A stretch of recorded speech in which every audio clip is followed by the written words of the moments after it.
Radhe guys, स्वागत है आप सबका मेरे यूट्यूब चैनल जिसका नाम है श्री जी। आज जिस टॉपिक पर मैं बात करने वाली हूँ वो है डेथ। ठीक है, ये अगत्य तंत्र के टॉपिक है।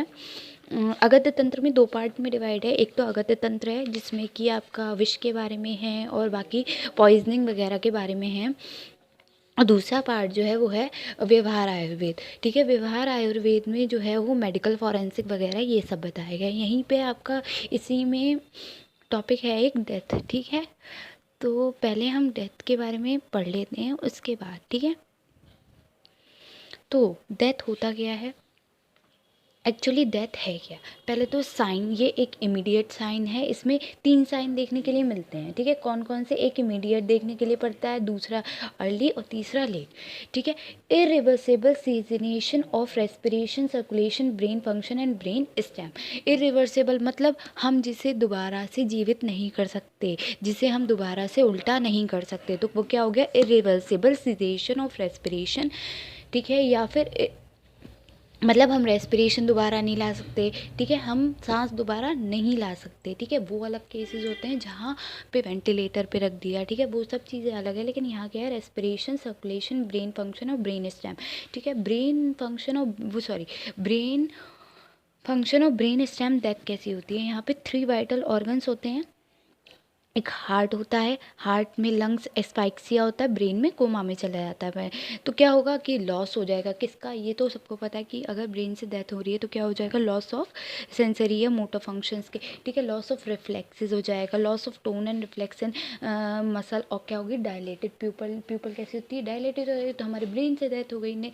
ठीक है, नेक्स्ट जो है वो आपका रेस्पिरेशन। तो विंसॉल टेस्ट, फेदर टेस्ट और मिरर टेस्ट ये करते हैं। ठीक है, विंसॉल टेस्ट क्या होता है? इसमें no movement is seen on the reflection as a of mirror.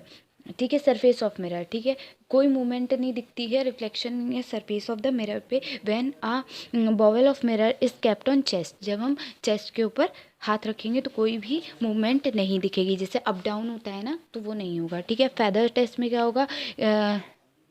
Nostrils, हम जब सांस लेते तो गर्म हवा अपने हाथ लगा के देखना, नॉस्ट्रल्स के आगे वो आती है। तो फेदर टेस्ट में क्या होगा? हमारे नॉस्ट्रल्स के आगे हाथ लगाएंगे तो कोई भी मूवमेंट दिखाई नहीं देगा। मिरर टेस्ट में क्या होगा? No happiness is shown on the mirror when the mirror is held near the mouth और नॉस्ट्रल। मतलब कि अगर सामने लेकर आएंगे तो सूखे हुए नजर आएंगे, कोई वो नज़र नहीं आएगा। ठीक है, condition in brain similar to death. Epilepsy होता है, एक्यूट फेंटिंग अटैक होता है और वेगल इनिबिशन होता है। ठीक है, एक्यूट फेंटिंग अटैक में क्या होगा? इंसान तुरंत ही इसे अटैक आएगा और अटैक आने की वजह से क्या होगा? ब्रेन डेड हो जाएगा। ठीक है, एपिलेप्सी में क्या, ये एक नर्व का डिसऑर्डर होता है जिसमें क्या होती है? नर्व में शॉक या ट्रॉमा लगता है या कोई गिरने की वजह से चोट होती है तो भी सडन डेथ हो जाती है कुछ लोगों की गिरने की वजह से, तो ये भी उसका रीज़न है। ठीक है, वेगल इनिबिशन का क्या मतलब है? नर्व की वजह से हार्ट का ब्लॉक हो जाना, वेगल इनिबिशन है। ठीक है, सर्कुलेशन में अगर हम बात करें तो इसमें भी टेस्ट होते हैं। तो पहला टेस्ट है मैग्नस टेस्ट, जिसे लिगेशर टेस्ट भी हम कहते हैं। ठीक है, तो bluish colour oedema, alive plus sign, मतलब अलाइव पॉजिटिव साइन। ठीक है, क्या होगा? ब्लूइश अडोमा होगा। ठीक है, तो अलाइव मतलब जिंदा है। ठीक है, अगर no colourisation, death due to no blood flow, कोई कलर ही नहीं आ रहा है तो डेथ हो चुकी है, कोई ब्लड फ्लो नहीं हो रहा है इसलिए पर्सन डेड है। First card test, yellowish green discolourisation, fluorescence dye if alive. क्या होगा? अगर फर्स्ट कार्ड टेस्ट है तो इसमें क्या होगा?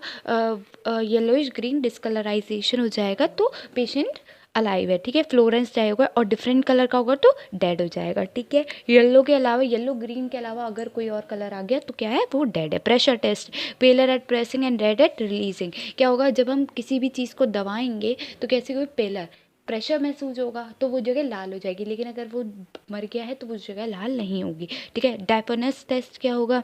Light reflection over the finger gaps produce red colour. क्या होगा? फिंगर गैप के, अगर हम देखा होगा बच्चे भी करते हैं, टॉर्च के आगे ऐसे लाइट टॉर्च होती है, उसको आप हाथ पे रखो, ठीक है, नीचे रखो तो वो पूरा लाल लाल दिखता है, तो ये वही टेस्ट है। ठीक है, अगर वो लाल नहीं है तो ये रेड है। ठीक है, अब अर्ली साइंस में क्या है? TSG, time since death.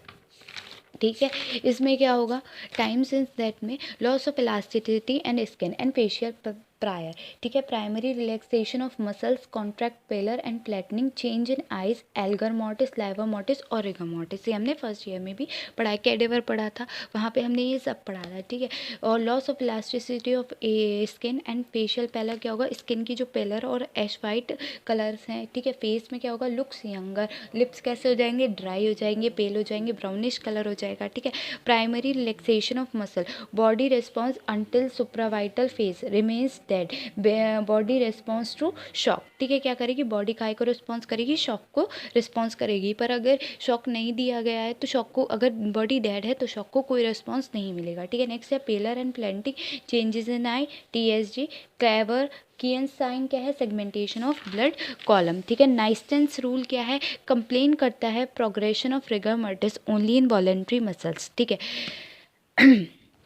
नाइटेंस rule एक रूल है जो कंप्लेन करता है progression of rigor mortis only in voluntary muscles, ये केवल इनवॉलेंट्री मसल्स में रिजल्ट करता है, कौन सी, रिगर मोर्टिस में, ठीक है। मोर्टिस हमेशा 24 घंटे तक रहता है मसल्स में, ठीक है। 24 घंटे तक किसी भी पर्सन की डेथ हो जाती है उसके बाद तक रहता है। तो क्या होगा, सबसे पहले हमें रिगर मोर्टिस कहाँ देखने के लिए मिलता है, आईलिड में, 3 से 5 घंटे में, ठीक है। 3 से 5 घंटे में सबसे पहले कहाँ देखने के लिए मिला, आईलिड। फिर फेशियल मसल्स में और जॉ में 4.5 घंटे में देखने के लिए मिलता है, ठीक है।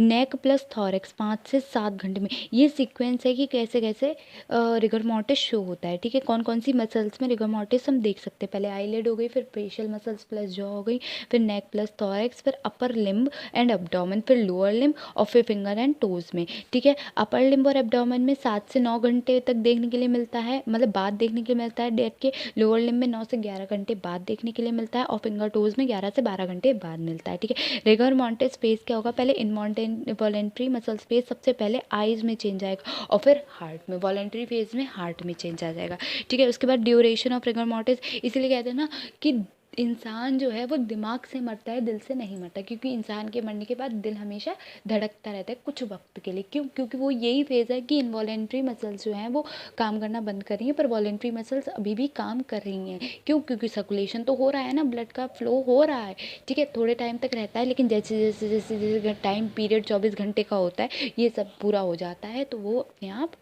बंद हो जाता है। Duration of rigor mortis in whole body, अगर हम समर देखें तो फाइन 12 से 24 घंटे होती है TSG, ठीक है। विंटर में 4 घंटे या 24 से 48 घंटे की हमें टाइम शॉर्ट ड्यूरेशन देखने के लिए मिल जाती है, क्योंकि ठंड होती है, ठंड में ज़्यादा देर के लिए देखने के लिए मिलती है, ठीक है। सेमाइनल वेसाइकल्स की अगर हम बात कर ले तो circulation of seminal vesicle fluid एक हैंगिंग कंडीशन में देखने के लिए मिलता है, ठीक है। अर्ली राइगर मोर्टिस क्या होगा, एग्जॉस्टिंग और वेस्टिंग डिजीज़ है, जैसे कि ट्यूबरक्लोसिस में, टाइफाइड में, कार्सिनोमा, क्लोरा में देखने के लिए मिलता है। इलेक्ट्रोक्शन यानी कि इलेक्ट्रिक शॉक जब देते हैं तब वॉलेंट्री डेथ हो जाती है, हार्ट स्ट्रोक हो जाता है, ठीक है, पॉइजनिंग की वजह से हो जाता है, ठीक है। लेट राइगर मोर्टिस कब देखने के लिए मिलता है, जब एक्सपैक्सियल डेथ हो, मतलब कार्बन डाइऑक्साइड की वजह से पॉइजनिंग हो, ठीक है। कोल्ड बॉडी हो, जैसे कि रेफ्रिजरेटर में बॉडी रखी हो, बहुत देर तक ठंडे एनवायरनमेंट में बॉडी रखी हो, तो वो लेट राइगर मोर्टिस देखने के लिए मिलता है वहाँ पे। निमोनिया की वजह से, पैरालिसिस की वजह से, इन सब में क्या लेट राइगर मोर्टिस हो जाता है, ठीक है, क्योंकि इनमें नसें कमज़ोर हो जाती, पतली हो जाती हैं इसलिए, ठीक है। लेट साइन अगर मैं बात करूँ तो लेट साइन में 3 तरीके के डिवाइड करें, डिकम्पोजिशन, प्यूट्रिफिकेशन, डिकम्पोजिशन और प्यूट्रिफिकेशन एक ही है, ठीक है।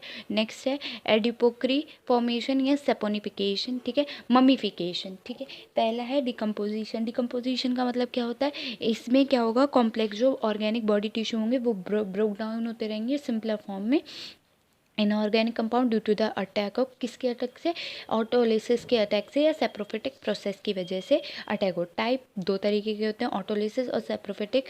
ऑटोलिसिस को हम सेप्टिक डिकम्पोजिशन कहते हैं, ठीक है, और सेप्रोफिटिक को ऑटोलिसिस को हम एसेप्टिक डिकम्पोजिशन कहते हैं, सेप्रोफिटिक को हम सेप्टिक डिकम्पोजिशन कहते हैं। एसेप्टिक डिकम्पोजिशन में क्या होगा, body by body own enzyme, अपने एंजाइम होंगे, ठीक है, लाइसोसोम हाइड्रोलाइज, ठीक है। लेकिन सेप्रोफिटिक में क्या होगा, जो बाहर के bacteria, by environmental bacteria due to the loss of immune system, Clostridium welchii, इन सब की वजह से लेशिनेज एंजाइम आएगा, मसल्स स्प्लिटिंग एंजाइम्स हो जाएंगे, ठीक है। कॉमन सी बात है, जो बाहर की वजह से आएगा वो क्या हो गया, सेप्टिक, और जो अपने अंदर है वो एसेप्टिक, ठीक है। अर्ली डिकम्पोजिशन इंटरनल होगा, इसी में, ठीक है। और अर्ली डिकम्पोजिशन एक्सटर्नल होगा, ये दोनों चीज़ें इसमें देखने के लिए मिलेंगी, ठीक है। तो क्या होता है अर्ली डिकम्पोजिशन इंटरनल और अर्ली डिकम्पोजिशन एक्सटर्नल, ये दो होता है। किस में होता है? सेप्टिक डिकम्पोजिशन में होता है ये, ठीक है। तो क्या होगा कि इसमें अर्ली डिकम्पोजिशन इंटरनल में डिकम्पोजिशन ऑफ पैरेन्काइमेटस और ऑर्गन्स इनका होगा, ठीक है। और early decomposition external clouding of कोरेना, sulphur containing amino acid release होंगे, ठीक है, रिलीज ऑफ H2S गैस और रप्चर ऑफ ब्लड वेसल्स। उसके बाद क्या होगा? H2S गैस प्लस Hb, यानी कि H2S गैस में कौन सी हीमोग्लोबिन मिलेगा? तो क्या बनेगा? सल्फेनएमेथोगॉल। और क्या होगा? ग्रीनिश डिस्कलराइजेशन, ठीक है, कलर चला जाएगा, ठीक है। अब क्या होगा? ठीक है, सीकम पार्ट में डिकम्पोज फैकल मैटर जो होने की वजह से सबसे पहले डिकम्पोजिशन साइन होना ग्रीनिश कलर डिकम्पोजिशन हो जाता है, ठीक है। कैसा हो जाता है? ग्रीनिश कलर का डिकम्पोजिशन हो जाता है, ठीक है। इंटरनल पार्ट डिकम्पोजिशन होने की वजह से aortic intima firstly inferior part of liver में होता है, ठीक है। मॉर्बलिन, ठीक है। अब मैं बात कर रही हूँ मॉर्बलिन की। मॉर्बलिन क्या होता है? मॉर्बलिन डिस्कलराइजेशन होता है सुपरफिशियल वेसल्स का chest, arm and inner part of Thai में, ठीक है। 36 से 48 घंटे में देखने के लिए मिलता है। MORBLING मॉर्बलिंग ये स्पेलिंग है, ठीक है। डिस्कलराइजेशन होता है किसका? Superficial vessels in the chest, arm and inner part of thigh 36 से 48 आवर तक। ट्रांसल्यूमिनेज क्या होगा? ट्रांसल्यूमिनेज growing of dead body due to the infection of bacteria and fungus, ठीक है। Bacteria Photobacterium fischeri, fungus में क्या है? एर्मिलेरिया मिक्टेरिया, इनकी वजह से होगा, ठीक है।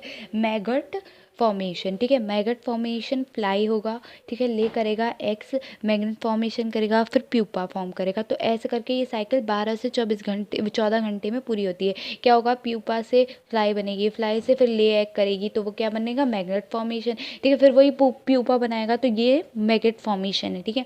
Last decomposition part, female not gravid uterus और मेल में प्रोस्ट्रेट, ठीक है। लास्ट डिकम्पोजिट जो पार्ट है वो कौन सा है? फीमेल्स में तो ग्रेविस है, ठीक है, यूट्रस है, नॉन ग्रेविड यूट्रस है, और मेल में प्रोस्ट्रेट ग्लैंड है, ठीक है।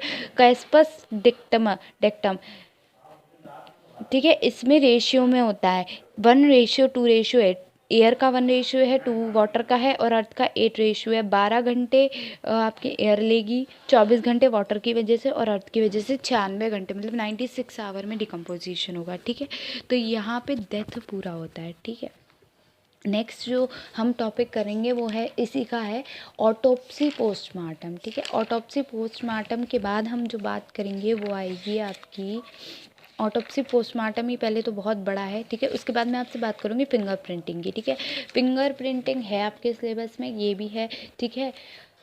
उसके बाद थोड़ा सा आगे पीछे हो सकता है, लेकिन ऐसा नहीं है कि नहीं होगा कुछ, ठीक है। उसके बाद हम विश के बारे में बात करेंगे, ठीक है, थोड़ी सी विश के बारे में जो आपका वो है, ठीक है। उसके बाद फॉरेंसिक ऑर्थोडोंटोलॉजी है, ठीक है। ऐसे करके धीरे धीरे आगे बढ़ेंगे, ठीक है। इसके बीच में एसफाइक्सिया के बारे में भी हम पढ़ेंगे, ठीक है। एसफाइक्सिया या टॉक्सिकोलॉजी, इन सब के बारे में भी पढ़ेंगे। और एसफाइक्सिया आर्सेनिक, ये भी बहुत बड़ा टॉपिक है, ये भी कवर करेंगे। और HG पॉइजनिंग वगैरह बहुत सारे टॉपिक इसमें हैं, ठीक है। तो हम पहले बात करेंगे, अभी हमें ये बात करनी है, ठीक है। तो थैंक यू वेरी मच।